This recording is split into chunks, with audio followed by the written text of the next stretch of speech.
Madhu Dagar.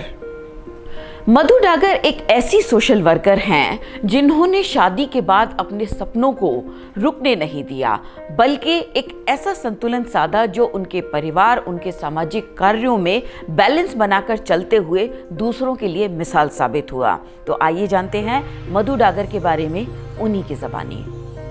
So actually my name is as you said that Madhu Dagar, और मैं socially Dwarka में आप कह सकते हैं सोशल एक्टिविस्ट के तौर पे काम करती हूँ। प्लांट से बहुत लगाव है, तो ज़्यादातर रुझाव जो रहा है मेरा वो प्लांटेशन की तरफ रहा है द्वारका में, इन एंड अराउंड। इसके अलावा माँ हूँ 2 बच्चों की, एक 11 साल का है, एक 13 साल का है। हस्बैंड की कंपनी में थोड़ा बहुत जो काम होता है ऑफिशियली वो हैंडल करती हूँ। जो मेरे को पहले से क्लियर थी कि मैं शॉर्ट टर्म एंगेजमेंट्स ढूंढती थी हमेशा। जैसे आज अगर मैं नहीं कोई काम कर पा रही हूँ, कोई अर्जेंसी नहीं होती है सोशल काम में, आपकी रिस्पॉन्सिबिलिटी ये है कि आपको वो टास्क पूरा कराना है। तो मेरा काम ये रहता था कि अच्छा ये 1 हफ्ते में मेरे को ये 3 या 4 काम देखने, तो यूजुअली वो टाइम मैं निकाल पाती थी घर के साथ में भी।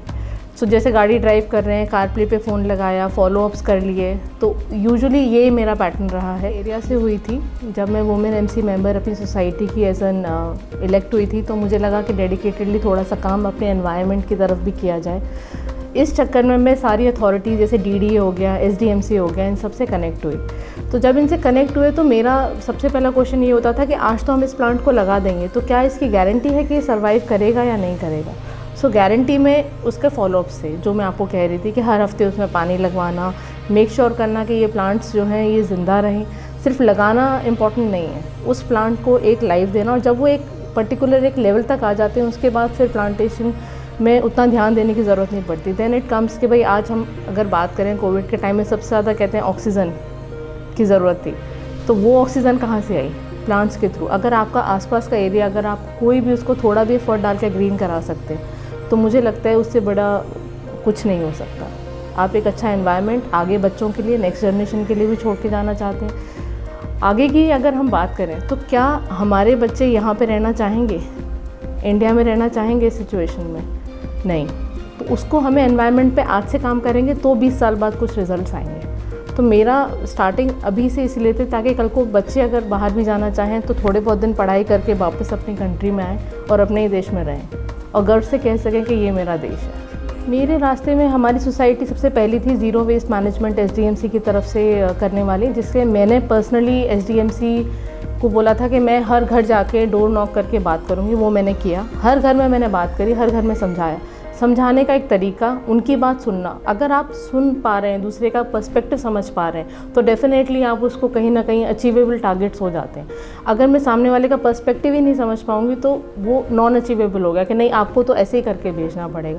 कई दिक्कतें थी, कई लोगों के यहाँ मेडिकल इक्विपमेंट्स भी यूज़ होते हैं, सिरिंजेस वगैरह, तो उनको भी सजेशन दिया कि आप कैसे इसे सेग्रीगेट कर सकते हैं सही तरीके से। सबसे ज़्यादा जो मुझे लगा एक ग्राउंड रूट से काम करने में था, जो कि हमने सबसे पहले मेड्स को, गार्ड्स को, इनको सबसे पहले ट्रेनिंग दी कि ग्रीन वेस्ट क्या है और ये जो ब्लू वेस्ट में जाता है आपका ये क्या है, प्लास्टिक वेस्ट क्या है, तो ये कैसे रिसाइकिल हो सकता है। अगर आप घर से ही अपना उसको सेग्रीगेट करेंगे तो ये बेनिफिट कैसे मिलेगा एनवायरनमेंट को। उसमें मुझे लगता है कि मेरा 1 दिन या मैक्सिमम 2 दिन गए और उसके बाद मुझे सोसाइटी की तरफ से पूरा का पूरा सहयोग और योगदान मिला।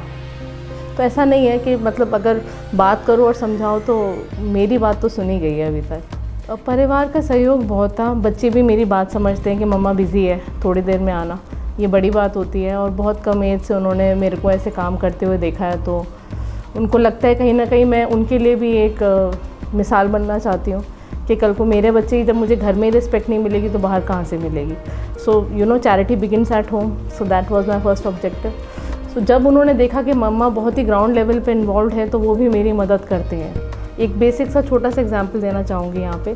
जैसे हमने एक रूल बनाया था कि सोसाइटी के पार्क में बच्चे साइकिल नहीं चलाएंगे, क्योंकि घास जो होती है वो इम्पैक्ट हो जाती है। तो उसकी वजह से बच्चे आसपास चलाते थे, तो बिल्डिंग का फसाड में थोड़ा इशू आया, वो झड़ रहा था, तो कुछ बच्चे जाके चलाने लगे।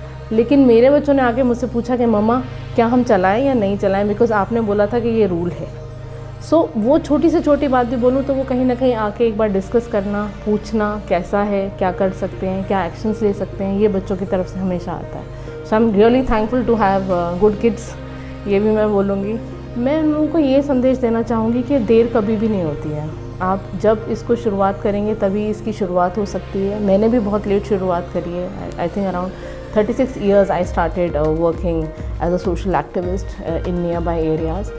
अगर हम बात करें जो डॉग लवर्स होते हैं उनकी ड्राइव्स पे जाना या प्लांटेशन ड्राइव्स पे जाना या आसपास की सोसाइटी में जितना हेल्प हो सकता है उसको करना, एमसीडी के स्कूल्स के साथ कनेक्ट होना, यहाँ तक कि एसडीएमसी में जो सेग्रीगेशन वेस्ट है उसको अरेंज कराना, कोविड के टाइम पे भी जो कोविड वॉरियर्स है जो वहाँ पे लड़ाई चल रही थी उसको भी अरेंज कराना कि कैसे भी करके हमारे सोसाइटी में जो केस है वो वहीं की वहीं सीमित रहे, ताकि जो केसेस आए हैं उनको भी हर्ट ना हो कि भाई वो बीमार हैं तो उनको हटाया जा रहा है या निगलेक्ट किया जा रहा है सोसाइटी से।